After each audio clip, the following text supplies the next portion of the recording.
I'm Lorne Gunter. Thanks for joining us for this significant Sun News investigation.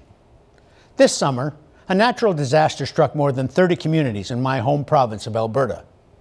The destruction was on a scale that's hard even to comprehend. But in the middle of that heartbreaking loss of life and property, an equally disturbing event occurred.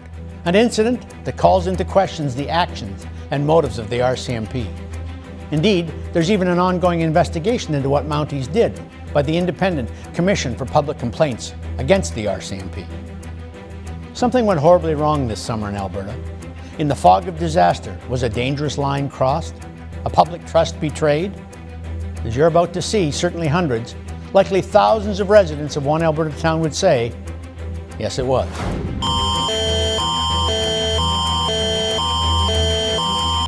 This is an Alberta emergency alert. Town of High River has issued a high water level alert. This alert is in effect for High River. Highwood River has caused serious flooding in High River. If you are in the affected area, evacuate immediately. This is a major disaster we're dealing with. It's at the same level as the Slave Lake fire that devastated that community. That's what we're dealing with, and that is a major reason we cannot have residents return to the town of High River. It is simply not safe to be there.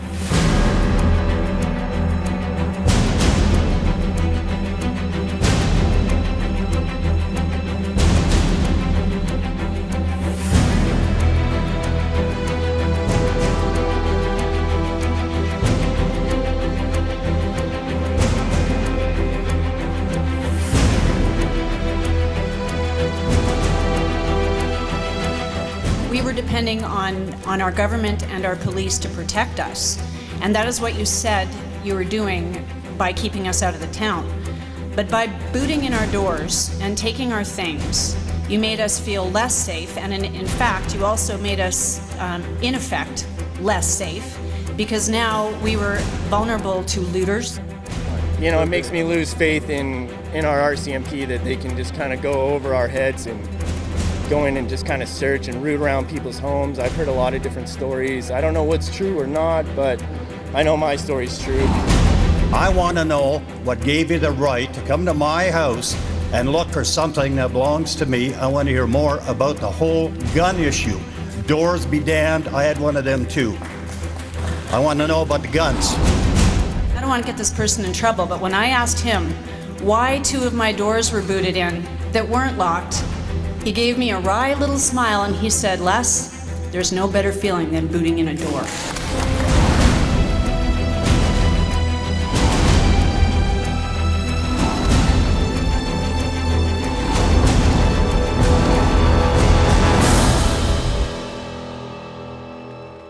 This was something that was completely out of our control, unexpected, and what I'm so proud of is how quickly evacuations worked and emergency management agencies came together to provide the support they needed to protect people and to protect property. Protect people and protect property. The completely proper and expected role of our democratic governments, especially in a crisis situation. And what a crisis it was. The flash flooding that swept over southern Alberta in June is now considered to be the worst natural disaster in Canadian history. Just imagine the power that came sweeping across this farmer's field, picked up this railroad that used to sit on this rail bed, and shoved it down this slope.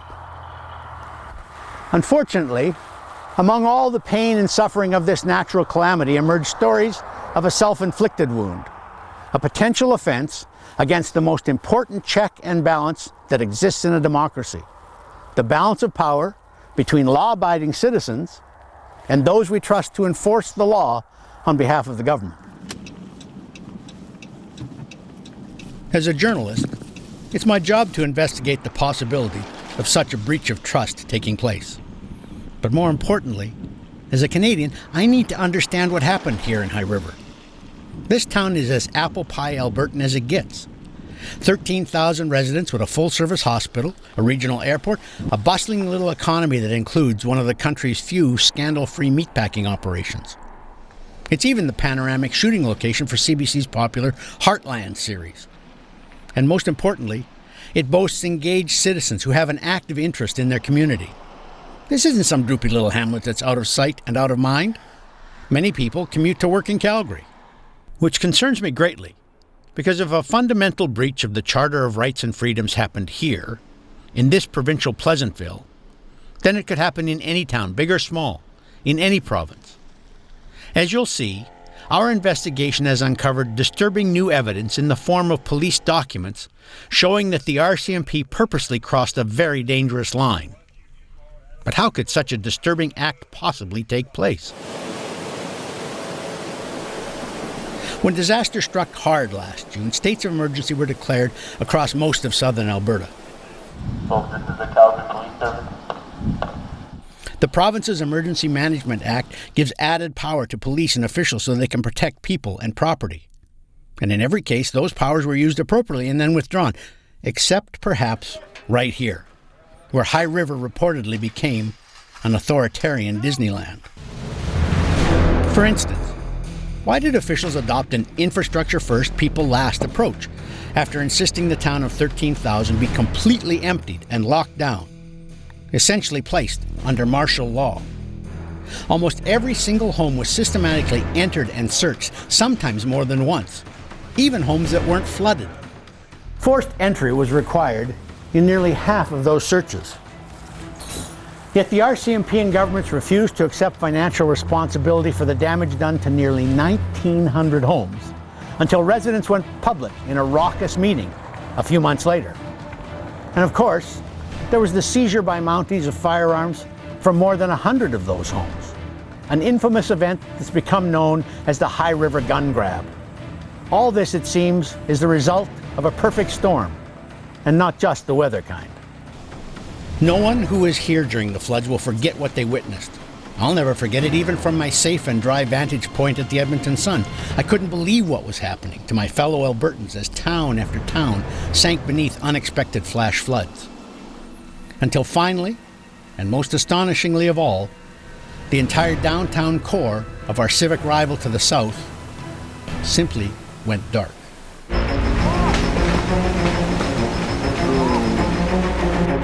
The effect on communities large and small was overwhelming. At least 25,000 homes from Calgary to Medicine Hat were damaged, hundreds beyond repair. Rail lines were picked up and twisted like licorice ropes. Whole parking lots of cars and buses were submerged. $1-million homes were swamped by rivers that had been trickling creeks the night before. Southland, Eastern Center. Another 31 municipalities declared states of emergency in a disaster the Insurance Bureau of Canada and the Alberta government estimate could cost, in the end, $5 billion or more, making the Alberta floods of 2013 even costlier than the Quebec ice storm of 1998 or the Slave Lake wildfire of 2011. Folks, this is the Calgary Police Service. Out of all this darkness, though, more proof that Albertans are a special breed. We'll rebel the shattered lives neath the clear and blue Alberta skies and share the sun again, come hell or high water. Perhaps it's what's left of our frontier spirit, but suddenly Albertans were falling all over themselves trying to help neighbors and strangers alike. An army of volunteers appeared overnight, moving from home to home without request, gutting and cleaning and literally saving homes that had appeared beyond salvation just hours before. All heroes came, they risked themselves for those they saved. At the head of this populist parade was Calgary Mayor Naheed Nenshi. A master of common sense obviousness and a natural communicator, Mayor Nenshi's approval rating soared just in time for the October elections. Calgary's emphasis was on empowering people to recover. Evacuation orders were lifted as soon as possible, and residents in the hardest hit areas were back pumping out water and restoring their homes within days. The former university lecturer became the face of a textbook case of crisis well handled by letting the people help themselves. So we are 5 a.m. on Friday as we go through this process together, and I've had the opportunity today to travel around to most corners of the city. But Nenshi sits atop a professional organization of full-time emergency operations staff, police, fire, and emergency medical leaders that train together, They know each other and trust each other. They're well equipped and work out of a brand new, state-of-the-art emergency command center. Not to diminish Calgary's achievement, but Calgary was well prepared in advance to handle any disaster. Folks, thank you very much. If you're going to stand here and yell. Unfortunately, things were not going so well for another mayor, just 30 minutes south of Calgary. Hey, you're not in charge anymore. Where the hell's disaster services? Come on, where the hell's disaster services? No, not well at all. Impeach you bastard. No place was harder hit by June's flash floods than the idyllic foothills town of High River, the boyhood home of former Tory Prime Minister Joe Clark. There, the usually meandering Highwood River hit the town of 13,000 with a wall of water early on June 20th. Hold on! Hold on, everybody! Over the region's picturesque farms, historic ranches, wooded hills, and lakes, almost half the normal rainfall for an entire year fell in less than 2 days. Dams across the southern half of the province reached capacity and overflowed.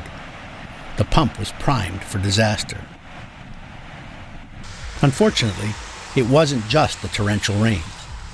The winter of 2012-13 had been an especially snowy one along the Rockies' eastern slopes, and June is typically when the snow melt finishes. Pushed by the warm driving rains, the heavy winter accumulation melted all at once and came raging out of the mountains, surging into rivers already overflowing and onto fields supersaturated by record rain. The Highwood ran past stream monitors at 5 times its normal volume, maybe 6, until it slammed into the old Canadian Pacific Railway bridge near the center of town. There, the iron span, built in 1892, collected the trees, the boards, and other debris like runaway boats, coursing downstream and acted as a dam, diverting some of the more than 2 billion gallons of water, enough to fill 3,000 Olympic-sized swimming pools, into the historic Main Street and neighborhoods as far as 2 kilometers from its banks. Exactly what happened to the river that day, and precisely when and how the water moved, will never be known for sure. But just so you can see how completely devastated the town was, I want to show you this computer-generated model of the flood. It's a best guess and not 100% accurate, but it's pretty close. And this is what the municipality and province are using for their mitigation efforts for the future. Obviously, a town called High River is no stranger to flooding, and usually the train bridge, that's right downtown here, gets the blame for backing up water and causing flooding downtown. But you can clearly see that isn't the case this time. There was severe flooding, much worse than anything before, all along the river, before and after the bridge. But here was the big surprise. Watch what happens up here in the top right-hand portion of the screen. The water backs up further downstream, way past the town, and runs back south into the east side of High River, more than 24 hours after the flood started, in areas that have never flooded in recorded history. These are the hardest hit communities, not only because they never expected to be hit, but because the water had no natural outlet. It just moved in and sat there. Most of the downtown areas along the river drained off naturally after 2 days. But this area needed to be physically pumped out, and some of these people weren't allowed even to see their homes for nearly a month. This is part of that area of the map, the communities of Hampton Hills and Sunrise. These were the last residents allowed back in.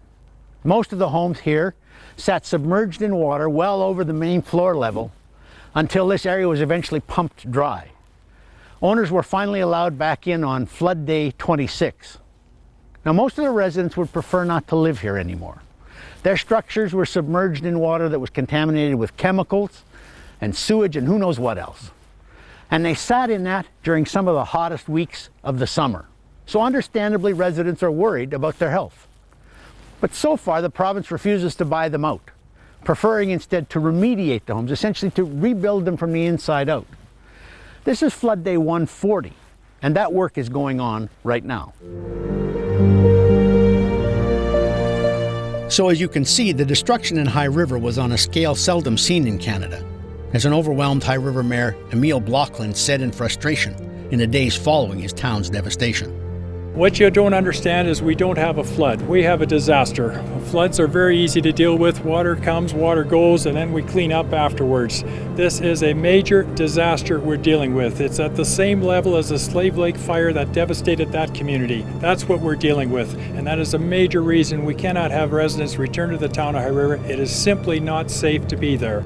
So in the aftermath, the town was locked down and the entire population of 13,000 was ordered by emergency officials to either get out or stay out of town. You can go to the Nanton Curling Club or to the Lodge Hall in Vulcan, and they're staging it so that everybody doesn't arrive at once.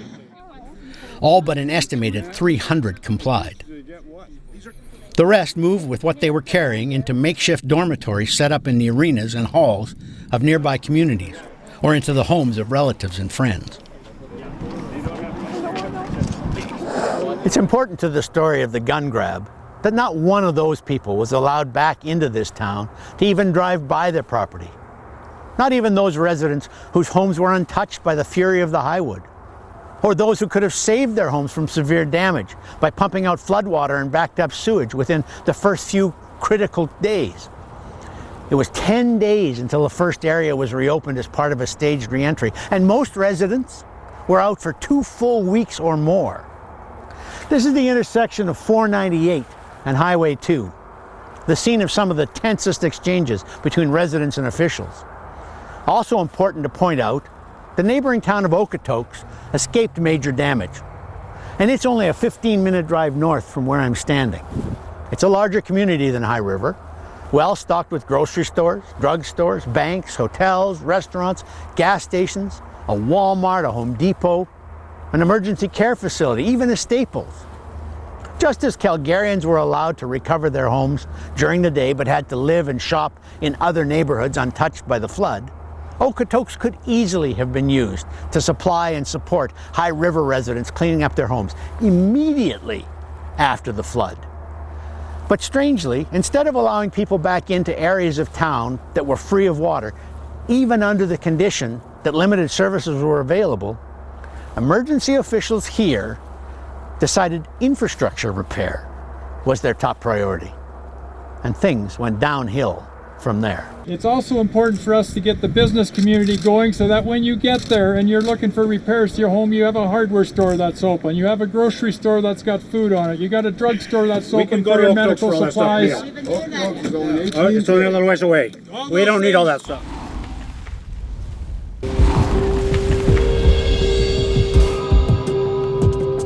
Late June in High River, and the Alberta town is on complete lockdown, leaving frustrated and homeless residents to stew in the summer heat.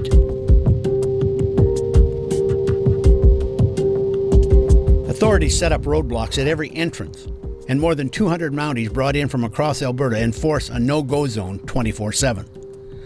Military armored vehicles patrol empty streets, and officers from the provincial sheriffs and RCMP sit under tents in the hot Alberta sun, turning back anyone and everyone who tries to gain entry.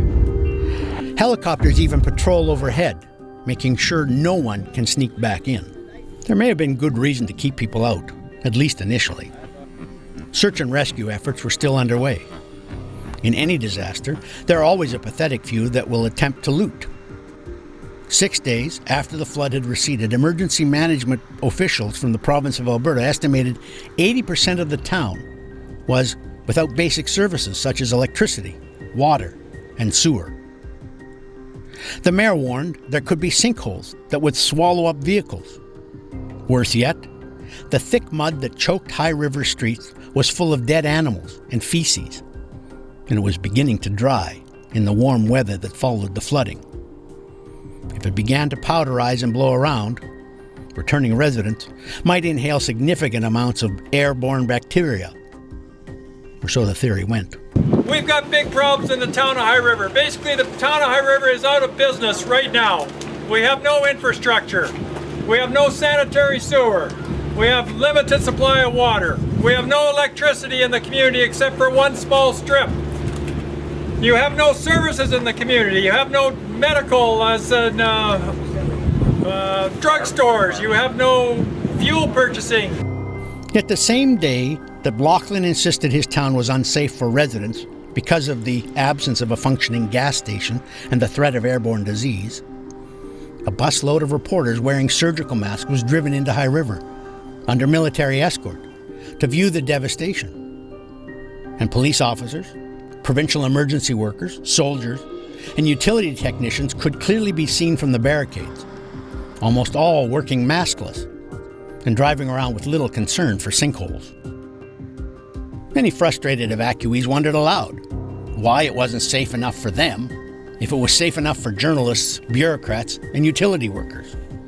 Even after the Slave Lake fire in 2011, when officials were offering the same explanations for not allowing residents to re-enter, the hospital wasn't open, there weren't enough police, no businesses were open to supply basic necessities, residents were at least taken on bus tours organized by the town and province to survey the damage to their neighborhoods and homes. In another bizarre attempt to justify their actions, officials in High River early on adopted a tactic of blaming the handful of residents who'd refused to abandon their homes and leave town, claiming that when they flushed their toilets, it was showing up in their neighbors' basements. So valuable manpower was being used to resupply and keep an eye on those who'd stayed behind. The overall assertion was that the selfishness of these individuals was actually delaying the re-entry of the rest of residents from High River. I understand there's about 300. Hold on, sorry, I know that. I think there's more than that, unless some evacuated since yesterday. I think at one point they were saying there's about 600 of us. That was an argument that was essentially shot down when the media convoy ran into two holdouts who were just returning from buying snacks at the very functioning local gas station. We're not hurting nothing, okay? There's military and everybody else in this town using the sewer systems. We're not hurting nothing. We're protecting our homes. We're protecting the neighborhood. If they'd let us out, we'd go to work and we'd come back at night and protect our home. Plain and simple. They won't let us out. They'll let us out, but they won't let us back in. So why was High River being treated so differently, targeted even? Frustration boiled over on Flood Day 7 during the daily briefing by Mayor Blockland and provincial officials at a checkpoint outside town. There are different parts of the community that have voted a little bit better than others, and those parts of the community will receive access first, so we can get those people in their homes first. The rest of the community we will bring in as quickly as possible.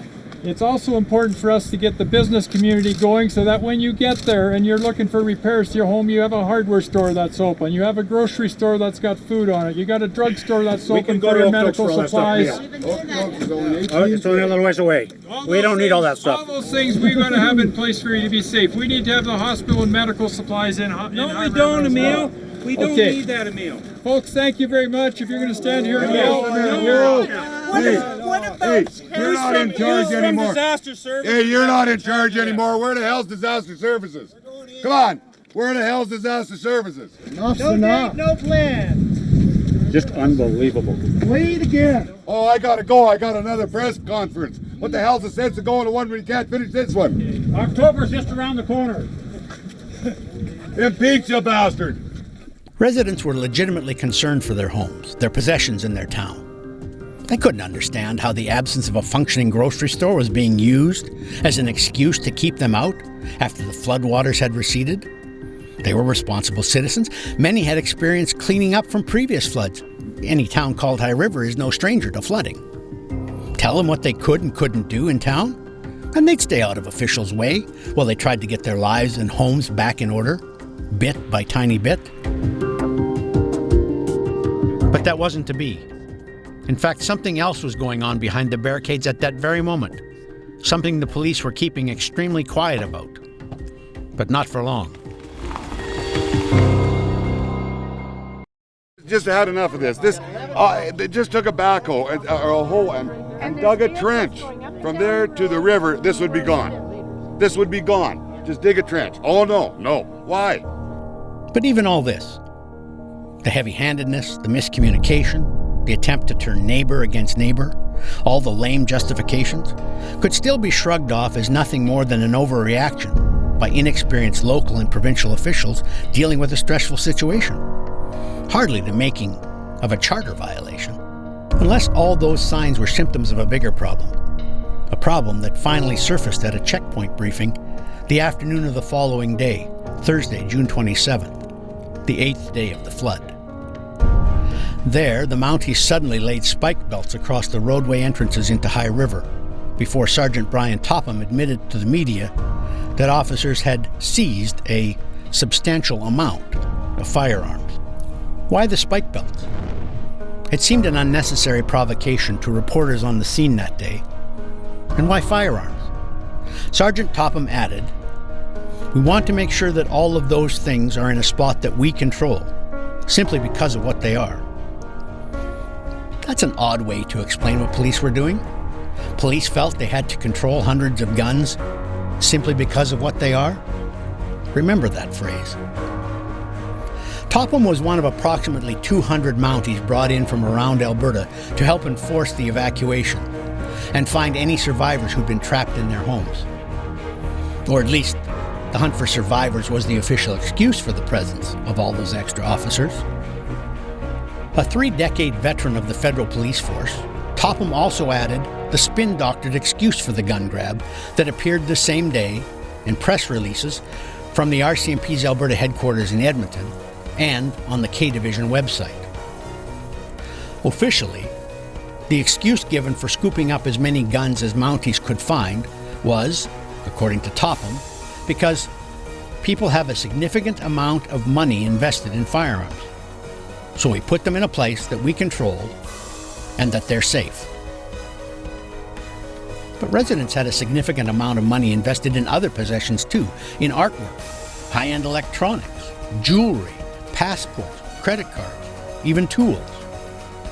Mounties didn't feel the need to secure any of those in, as Topham called them, places that we control and that are safe. But safe from what? And from whom? The key, as we'll see later, may be in Topham's admission that every gun Mounties could find was seized, his word, simply because of what they are.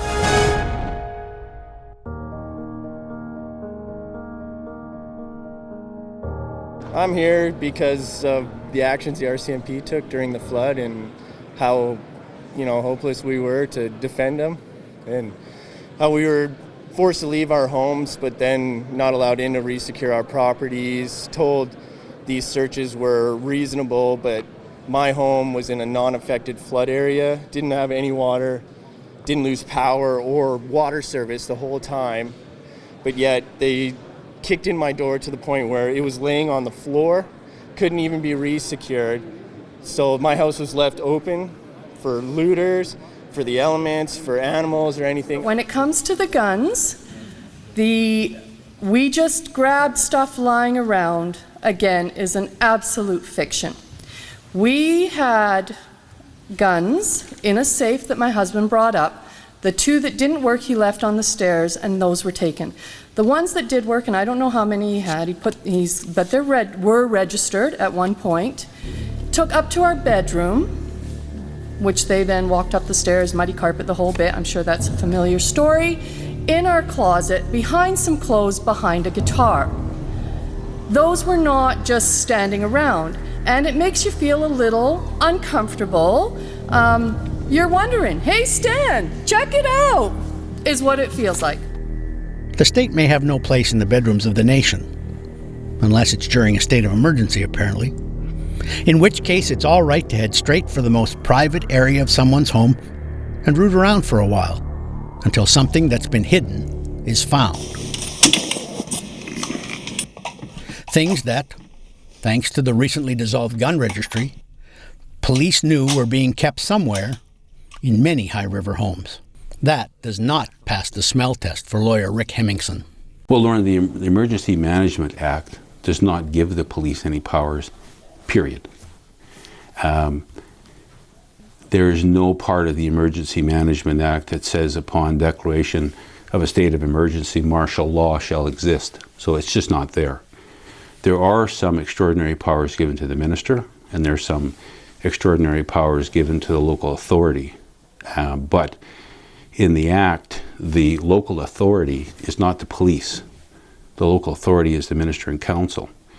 So my understanding is that the politicians, provincial and local, deny authorizing the police to conduct door-to-door warrantless searches for firearms or anything else. So I don't understand, I don't think anybody understands how this purported authority under this legislation ends up in the hands of the RCMP.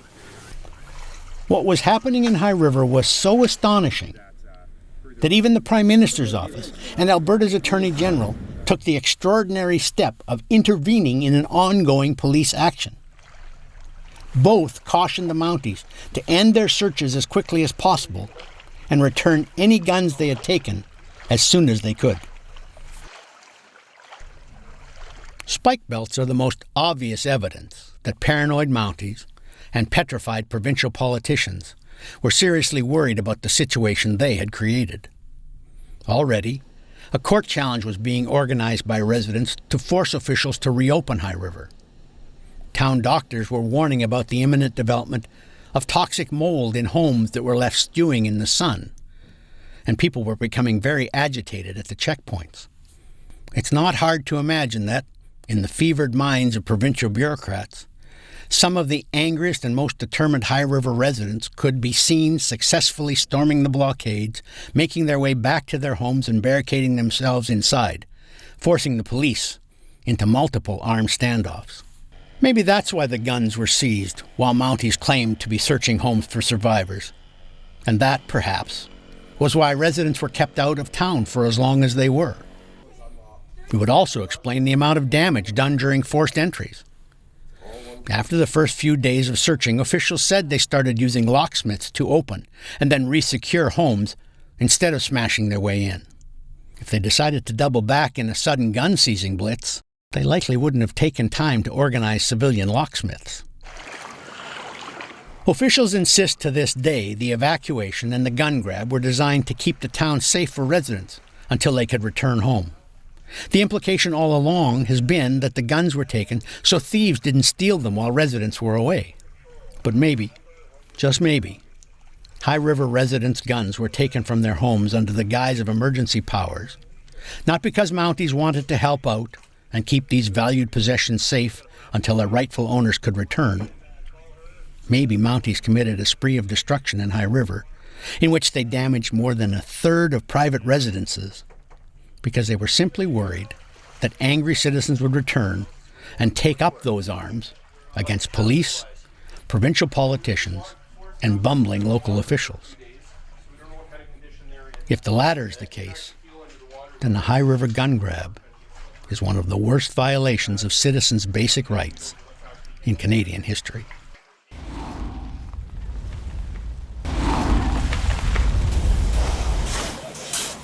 High Riverites were kept from their homes far longer than evacuees in any of the other 31 affected communities. Even residents whose homes and neighborhoods sustained no flood damage whatsoever were kept out for up to 2 weeks. Why? Why were Calgarians in many of the city's worst-hit neighborhoods let back in within 2 to 3 days, with a simple warning to please be careful, when in some cases they had to wade through 2 or 3 feet of water to get into their homes, even before power and sewer and running water had been restored? Yet High Riverites were told doing the same was far too dangerous for them. Was it because what started out as a search and rescue effort morphed into a gun seizure blitz as tension increased over the unprecedented act of locking an entire population out of their town? Not if you ask the RCMP. Our instructions to our officers, and it's no different than in Slave Lake, was to seize firearms or to secure firearms that are found in plain view. Why, if this was sort of a routine thing, in all of the, at least all of the RCMP briefings that I was at, never was this seizure of firearms mentioned? Why would that have been? You know, over the course of the past 9 days, I've been asked hundreds, perhaps thousands of questions. It's never come up. And the security of these firearms occurred during the normal course of RCMP operations. It's not remarkable for us. Like I said, this similar thing occurred in Slave Lake. It's part of our operations. Now that's just a classic reporter versus Canadian cop moment, but I want you to watch it again. You know, over the course of the past 9 days, I've been asked hundreds, perhaps thousands of questions. It's never come up. Seriously, The answer to the question was, because you never asked me the right question. It just never came up in polite conversation. Rounding up firearms from hundreds of civilians is such a routine act that it just never occurred to the RCMP that people might be upset. Despite being asked, hundreds, perhaps thousands of questions, it never occurred to him to add, oh yeah, and by the way, we're taking your guns. I think the bottom line, Lauren, in this is that the RCMP need to justify what they did. And it's not up to us to go on an Easter egg hunt trying to figure out where their authority could be. They're the police. They conducted a pretty draconian search and seize operation in High River. And you know, in my mind, what really I think outraged me and a lot of other people in Alberta is that these were people who fled for their lives. I mean, they were driven from their homes by the fear of injury and death of their children and themselves. Having locked their houses, and thought that things were under the security of our national paramilitary force, they're then kept out of their houses while their homes are ransacked. That happens in some countries, but this isn't one of them. And there's one fundamental difference between what the RCMP did in Slave Lake and what they did in High River. After the fire, police only went into those Slave Lake homes in which the exterior doors were left unlocked. Homes where the owners had not registered with relief agencies were sometimes also entered, but only because police couldn't be sure whether someone was left inside. We were told they were using the Slave Lake model. Well, Slave Lake's an isolated community of around 12 or 1,500 people. And yeah, it probably was easy to evacuate everybody. This is a town of 13,000 and multiple entrances and exits. And, you know, you got a town that's half damaged and half isn't. And, you know, fire's final. When something burns down, there's nothing you can do to remediate. But in High River, time was of the essence. Greg Quisley's home wasn't touched by the surging Highwood River. The block he lives on wasn't even evacuated. But because he was outside of town when the evacuation order was given, he was barred from returning. You know, I certainly understand the initial investigation to make sure people were safe, but I know my home was entered 3 times, and I probably would have had my door kicked in if my neighbors hadn't gone through my garage window and opened the door up for them. His neighbors remained in their home, and 3 times on or after June 24th, his neighbors let the Mounties into Quisley's home. What could they have been looking for? There was no chance anyone was sheltered inside to ride out the flood. There was no flood on Greg Quisley's block. This was my pride and joy, my grandfather's 1912 Winchester shotgun. It's a collector's item. I don't think it's been fired for 25 or 30 years. The answer is in the fact that after the Mounties found a couple of old unloaded rifles behind a stack of boxes in a basement storage room, they never returned to Quisley's house. 303 rifle, again, that was just on the farm in Saskatchewan.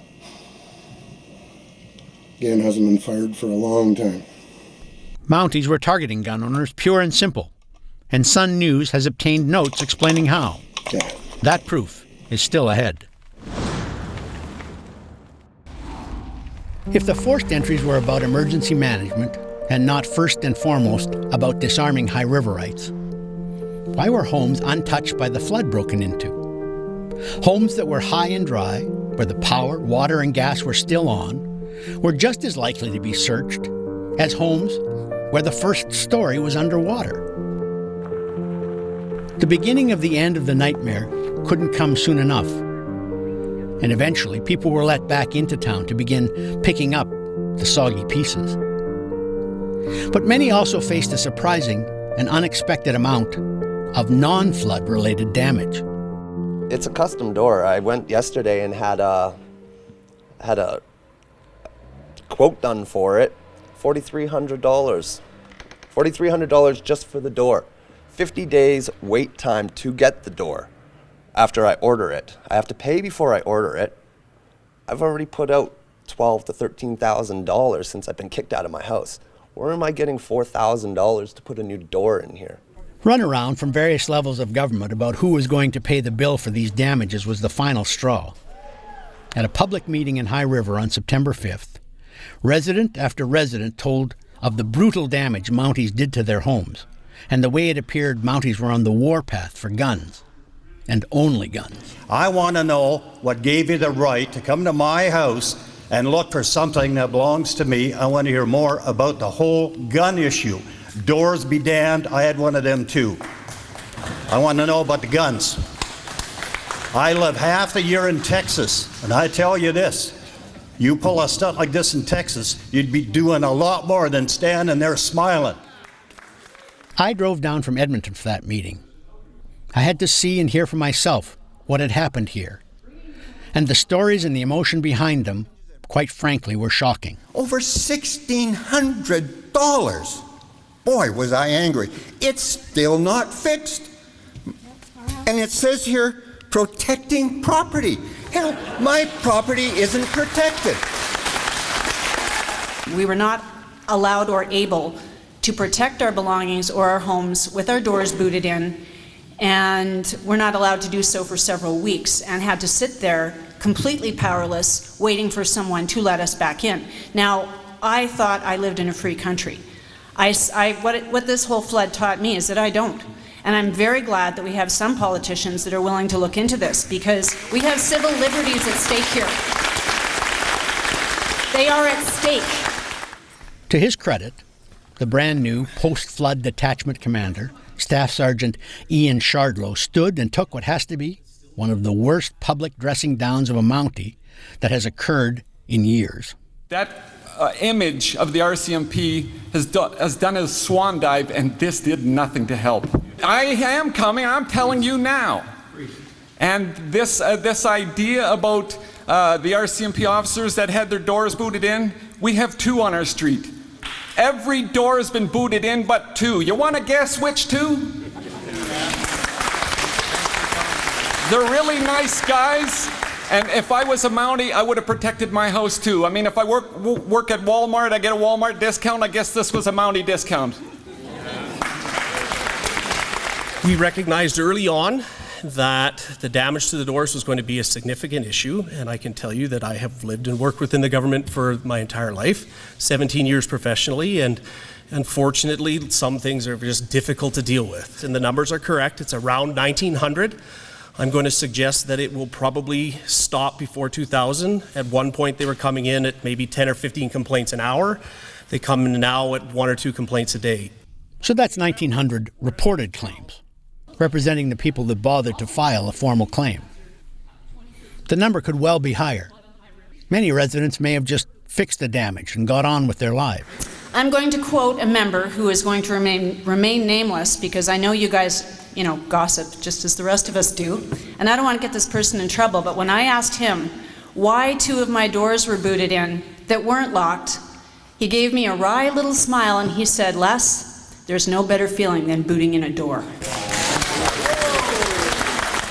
I will tell you that I'm probably one of the nicest Mounties you've ever met. I have 17 years of service, and I have kicked in a lot of doors in my time. I worked on a strict drug unit for a while, and I've done some northern service, but I've helped a lot of little old ladies cross the street. I've helped a lot of people in school, so it's not that we're all a bunch of big bad bullies.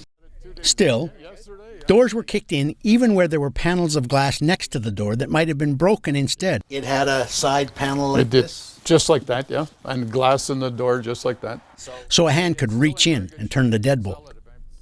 High River resident Kevin Decker summed up the contradictions in the Mountie story. I do own firearms, but I do have them locked down in a gun safe. They were still in the safe, but my house is left unsecured for somebody to go in and break into my safe. So therefore, their actions did not deem it reasonable for their search, because they left my house unsecure, which goes against their whole search and seizure to secure the home. So, that's a good point. It makes me lose faith in our RCMP that they can just kind of go over our heads and go in and just kind of search and root around people's homes.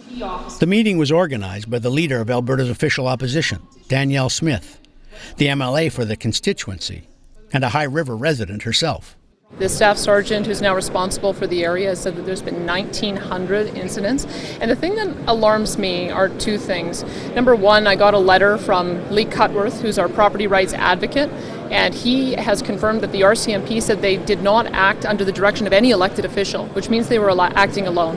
And that concerns me. We have to make sure that when we have an emergency response, that our RCMP and police services are operating under the command of the Emergency Command Center. So that's one thing. But the other thing is, having acted alone, they now seem reluctant to actually pay for the damage that they caused. And the damage has been significant. Sensing a political firestorm brewing, within days of the meeting, the local council stepped in to broker a deal between the province and the RCMP to pay the bills. None of them wanted to face this crowd during the October civic election. And consider this odd comment that appears to indicate a change in mandate on June 24th, more than 4 full days after the flood started. Speaking at the same town hall meeting, Staff Sergeant Shardlow made a statement, the significance of which was not immediately understood. When asked by frustrated townspeople whether any Mounties posted permanently to High River had their doors kicked in, Shardlow explained how local Mounties had been excused from the community and from duty. What I'm suggesting to you, though, is that the High River members aren't the ones that made the hard decisions, whether they're borne out to be correct or not. And rather than leave them in a position where they may have to police the community after, right, in an unhealthy environment, every member that comes back to work in High River didn't work from the 24th of June to a significant period into July. None of them made the hard decisions. None of them opened your doors, kicked your doors, smashed your doors. None of them searched your homes. Sergeant Shardlow would seem to be suggesting that the most damaging and intensive searching didn't begin until Monday, the 24th of June. That's day 5 of the flood. But we know for a fact that homes were being entered under a search and rescue mandate by at least flood day 3, the Saturday before. So for 2 days or more, homes were entered and cleared by local members, until suddenly they were relieved of all duties and replaced by officers from other parts of the province, so they wouldn't have to police the community, tainted by what happened after the 24th. So what happened on June 24th, flood day 5? Something must have changed. But what? We know Mounties began smashing down doors and targeting guns. We even have a videotape made by Mounties in which they are seen checking 5 High River homes. But there's something very interesting that's missing in the video itself. In the 10-minute handout tape, it shows police entering homes. The only thing we don't see is how they entered those homes. That part has been strategically edited out. Nearly 3 months after the flood, when asked why High River was targeted for gun seizures, not imposed on other communities, Alberta's Municipal Affairs Minister, Doug Griffith, said, I'm going to be really frank with you. I was in 30 communities in this province that had significant flooding. I was in all of them at some point. I did a press conference in High River where I announced why people couldn't go back into the town. We discussed it. That news conference was late in the afternoon of June 23rd, the day before High River Mounties were sent away and the door-kicking campaign began. So I talked about all the risks associated with it, the health risks, the physical risks to people, and immediately following that, I had an individual come up to me behind the cameras afterwards and say, there will be civil disobedience if you don't let us back in 24 hours. And I said, you risk people's lives if we put people back in. And he said, trust me, we will storm the barricades, we will storm the RCMP, we will get into town if you don't take care of this in 24 hours. Griffith claims senior Mounties were within earshot of this conversation. Well, I could see why the RCMP would be focused on public safety and be concerned about firearms and concerned about, especially when there was an assault. So I targeted. I was in the other 29 communities. I never had one threat like that, but there was a lot of frustration, and I'm saying there's a lot of frustration. But the RCMP have to take precautions, and people can say they targeted it, that community. I think it was just a matter of making sure that there was public safety. But how would one threat of civil disobedience from one individual justify a mass search for firearms by police? One frustrated, angry resident threatens to storm the barricades, and that makes it okay? On August 16th, not quite 2 months after the flood, Dale McGowan, the commanding officer of the RCMP's K Division, which includes all of Alberta, sent a letter to the province's property rights advocate explaining his officer's actions in High River. In it, Deputy Commissioner McGowan said that while the RCMP was acting in concert with our partner agencies, it should be clear that we did not take operational direction from any elected officials or public service employees to enter in private homes and remove personal property. Maybe the Mounties didn't take orders from provincial politicians, but it sure seems one knew what the other was doing, and there was a nudge-nudge, wink-wink approval on the part of Griffiths and others. It may be pure coincidence that Griffiths claims to have been threatened on June 23rd, and the door-kicking began on June 24th. But it's just as likely the two are connected. There's no arguing the destruction from the June floods far exceeded even the worst-case scenarios emergency planners had thought up. It was an unusually destructive event, one that understandably overwhelmed local and provincial responders. So maybe, amid all the chaos and destruction, everything police and officials did in High River made sense to them at the time. Maybe this wasn't a deliberate violation of the Charter of Rights and Freedoms and of ancient laws protecting private property. Maybe this truly was nothing more than ordinary bureaucratic ineptitude coming face to face with overwhelming circumstances. But that seems unlikely. At the white-hot town hall meeting in early September, High River Detachment Commander Ian Shardlow made another staggering admission, one that has gone largely unnoticed until now. In addition to the more than 700 firearms Mounties had taken into possession at one time or another, Shardlow explained the force had also confiscated 7,500 pounds of ammunition. I'm not a shooter, so I asked some firearms experts how many rounds that might be. A rough estimate is that that's 500,000, 500,000 rounds of ammunition. Shardlow claims it was destroyed because it was compromised. But even at 50 cents a round, that's $250,000 destroyed without a warrant, without the owner's permission, without cataloging or compensation. The Commission for Public Complaints Against the RCMP is an independent body set up to make sure Mounties stick to their own guidelines and follow the law. They're actively investigating the forced entries and gun grabs in High River. I mean, the short answer to your question is yes. We'll be examining those individual incidents against the standards of the law, procedures and policies of the RCMP. So were each of these individual entries justifiable? Were they required? It's a complex matter, and you know, you've touched on the sheer number, which is what adds another level of complexity to our investigation. RCMP Commissioner Bob Paulson himself asked for the independent investigation. But now, so many private citizen complaints have been filed, an initial report expected in December has been delayed and won't be released until February. One source even told Sun News that, quote unquote, commissioners are overwhelmed by what happened in High River. I'm not interested in impugning the Mounties' motives. I don't want to be right about the High River gun grab. Despite all the recent controversies, from the fatal tasering of a man in the Vancouver airport, to class action allegations of rampant sexism, to the handling of native anti-fracking protests on the East Coast, the Mounties remain a respected national institution. And I'd like to keep it that way. I grew up on the prairies where the only things every small town had in common were a curling rink, a Chinese food cafe with laminated countertops and spinning stools, and a detachment of salt-of-the-earth Mounties. They lived next door. They fished with our fathers in summer and hunted in the fall. And in winter, they played rec hockey for the local team. That connection and respect for the thin red line still exists in rural Alberta.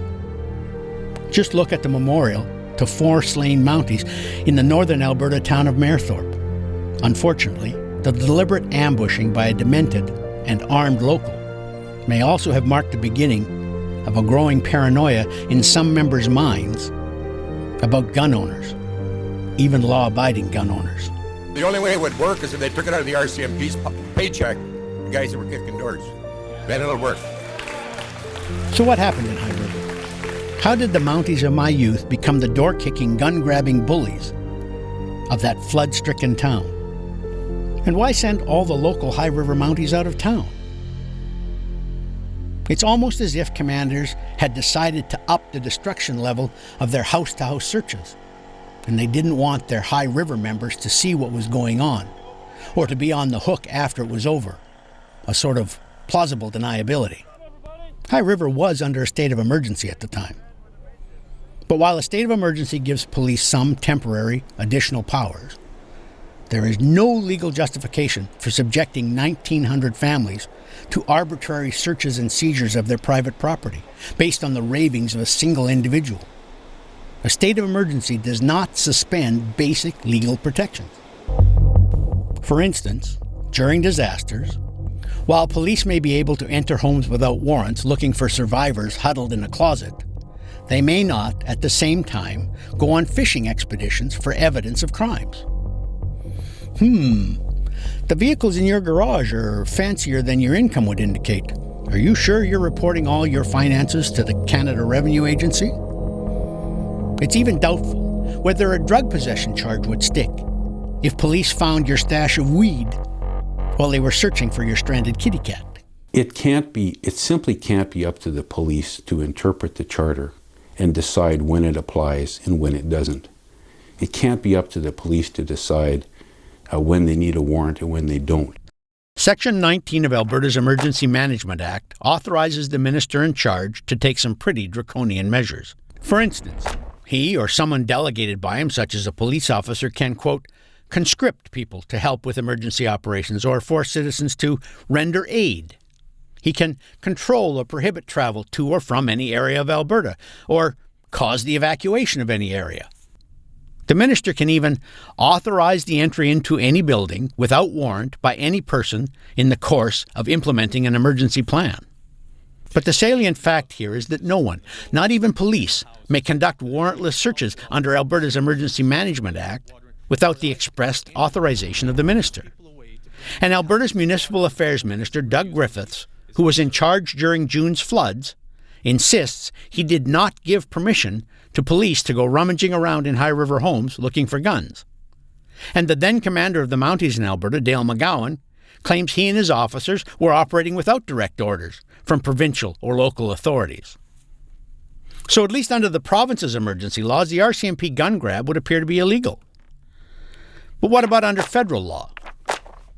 Section 117 of the Criminal Code permits warrantless searches, especially for firearms, where, quote, it would be impracticable to obtain a warrant. In the early hours of the High River flood, when the waters were still rising and police were frantically rushing from door to door looking for endangered survivors, it might well have been impracticable to get a warrant to take the guns they found in the fear and confusion. But what about 48 hours after the fact, or 72 hours? Admittedly, a state of emergency still existed, but the federal courts with jurisdiction for High River were open and functioning. The seizure of firearms went on for 7 or 8 days. Surely it would have been possible for the Mounties to seek at least a general warrant to cover what they were doing. But there's no evidence they even tried. The RCMP took firearms from around 100, a little bit over 100 homes. Would they then have to file a report to a judge for each and every one of those? That's right. That would be required. Each house would have to be assessed, and they would have to state the reason why they went into it and what threat that individual, the homeowner or occupier of the home, was to themselves or someone else in the community or a family member. They had none of that information to start with. In the past, Canadian courts have ruled that making such reports to a judge is an essential safeguard against the invasion of privacy. Moreover, failing to file those reports within 7 days is a violation of the Charter that invalidates any criminal prosecutions arising from such seizures. Gun owners would not be charged with unsafe storage, for instance. Police could even be liable to civil lawsuits or criminal charges for their actions. Whether under provincial or federal law, Mounties in High River would appear to have badly abused their legal authority. After reading many of the emails that went back and forth between the RCMP through the Information Act having talked with many of the individuals, I've come to the opinion that this was done without the color of law behind it. This breached the charter. It is a scandalous affront to police behavior, and that there needs to be some discipline applied to these officers. I think it needs a judicial inquiry where a judge can issue sanctions. No doubt, the realization their powers are limited is why the term "in plain sight" was so crucial to police in High River, and explains why they used it so often.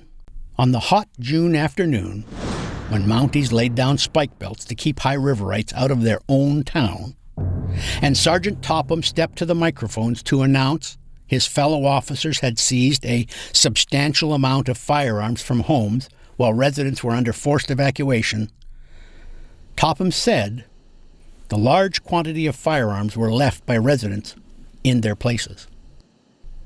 Later that day, and for weeks afterwards, in their places morphed into the more legalistic "in plain sight." So committed were Mounties to this cover-your-ass wording that they eventually came up with a rather bizarre definition of "in plain sight." Speaking to Sun News in August, RCMP spokesperson Sergeant Jose Veliquet said that guns in a closet behind a stack of boxes could be in plain sight. If you see a firearm that is in a closet, maybe if you stand in the middle of the room, you would say it's not in plain sight, but as soon as you open the closet door, it becomes in plain sight. But once again, her tone betrays the mindset among Mounties that unsafe storage is a serious crime. They feel compelled to enforce it anywhere and everywhere they encounter a case. The RCMP knows that gun owners are low-hanging fruit. They have easy charges that they can lay under these storage regulations. There's no defense. And it gets, here's how bizarre it gets. I came across a case from BC a while back, and if I didn't read this, I would think somebody made it up. A fellow in BC was convicted of unsafe storage because he had ammunition too close to the firearm. But here's the thing, the firearm was a .22, the ammunition was shotgun shells. The judge upheld the conviction because there was no evidence that the firearm couldn't be modified to accommodate shotgun shells. So 4 months later, you've got a nice new door. Yes, just got it 2 days ago. Yeah, yesterday. Congratulations. The experiences of Dawn and Jane White and Greg Quisley show just how obsessed Mounties were, in this time of crisis, with using the cover of a major natural disaster to punish law-abiding gun owners. Their note is that they forced my door down, entered my home, searched my home, took my guns, threw them in a boat, took them to the police station and secured them. And all this took less than an hour. The Whites' home, a trim family house on a new street, was among the first searched after the severity of the searches escalated on June 24th. And there's no other way to describe the Mounties' mission. They targeted the Whites. The police left their boots on and their gloves covered in mud, and it was dirty, filthy sewer mud that they picked up coming in. And they tracked it through your door, up your stairway, and it was like inches deep. It wasn't just a slight skiff. It was horrible. It covered the entire stairs from side to side, save a couple of inches. As they tracked up the stairs, they went into the bedroom. They looked obviously under the bed because their boots touched the bed, their hands touched the bed. There was mud all over that, mud on the closet door, mud up the walls. Jason DeCoste, a constable from the Lloydminster Detachment, kept notes obtained by Sun News, showing that an undetermined number of officers got in a boat at 6:50 p.m. on the 24th. They went directly to the Whites' address, found the door locked, executed a hard entry, that is, they kicked the door in or battered it down. Police, anybody in here? Then they searched the residence. Constable DeCoste makes no notes about any other actions, but he provides detailed descriptions of the 11 firearms Mounties located. 17 minutes after the Mounties arrive, they are back in the boat with the note, "All firearms seized, placed in boat." There's that word again. Seized. Not taken into possession, not acquired, retrieved, or picked up, but seized. By 7:41 p.m., the gun-grabbing Mounties were back at the detachment with Don and Jane White's guns already locked up in the secure bay. There's no indication officers went anywhere or did anything else. Just straight out to the Whites to grab the firearms and right back to HQ. It's possible most Mounties aren't even aware of how infected they've become by this us versus them mentality when it comes to seeing ordinary citizens as the enemy. But they are infected nonetheless. Long guns, rifles and shotguns, no longer have to be registered. And the information in the Liberals' controversial registry was supposed to have been destroyed in November 2012.